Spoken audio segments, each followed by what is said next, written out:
Hello, everyone, and happy spring. The other day, we talked about what to expect at your naturalization ceremony. Today, I wanted to cover anything you must do after you become a naturalized citizen, as well as some things you can do. I'm Raluca. I'm an attorney who provides immigration, estate planning, and family law services to my clients. And Nina Clear, my marketing and office manager, is here with me.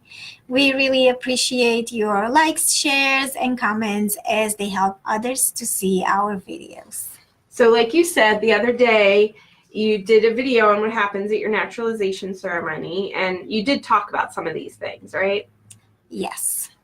The first, I did mention a few of these things because they are part of the welcome packet that you will receive at your ceremony. And what are those things? The first is that I want to recommend that you register to vote. Why is that? Because it is an important civic duty to cast your vote for the leaders of your country, as well as in the local and state government elections. In fact, Gwinnett has the vote for MARTA right now. They do. So if you're in Gwinnett, you can go and vote cast on that, what you want to happen. So exactly.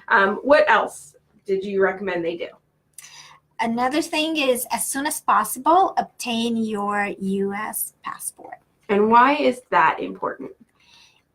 It's important because if you want to travel abroad, you need to do that. But it is also another way to prove that you are a U.S. citizen. So you can show your naturalization certificate or your U.S. passport? Yes, but passport is usually sturdier than the certificate, so I'd recommend using that more. Also, make sure you put your naturalization certificate in a safe place. You can get a replacement, but it is expensive, so save yourself some money and don't lose it. Okay, and what about traveling? Are there any limits on where I, as a newly naturalized citizen, can go, or how long I could stay in another country?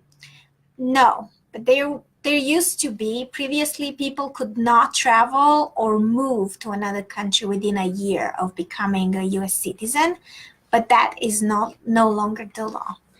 Are there restrictions on what you can do after you become a naturalized citizen? Yes, and these would actually apply within the United States as well as if you are outside of it. There are several things you can do, such as become a citizen of another country, join a terrorist group or the Communist Party, or if you commit treason, or if you are dishonorably discharged, you could be denaturalized. And dishonorably discharged from the military? That's right. Okay. And are you then banned from being in the United States? Interestingly, your status reverts back to what it was before you became a citizen. So if you were a lawful permanent resident, that is what your status would be. And then the U.S. government can move toward removal proceedings or however they want to proceed.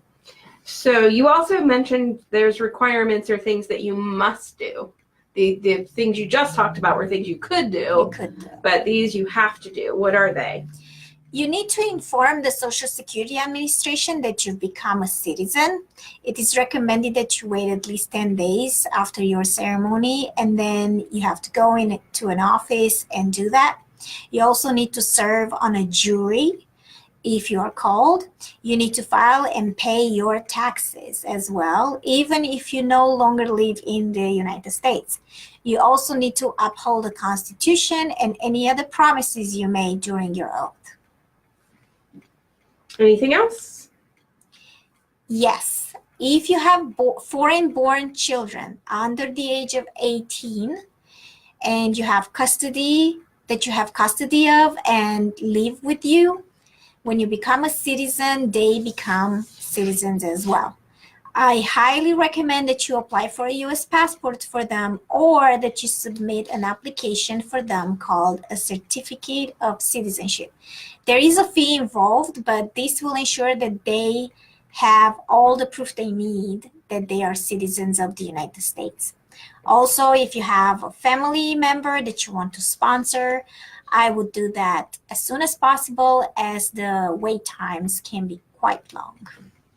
But the passport fee is much less than the certificate of citizenship. So, if you want to try to save money, you can do that. Yes. Do you still need to keep USCIS informed of any address changes?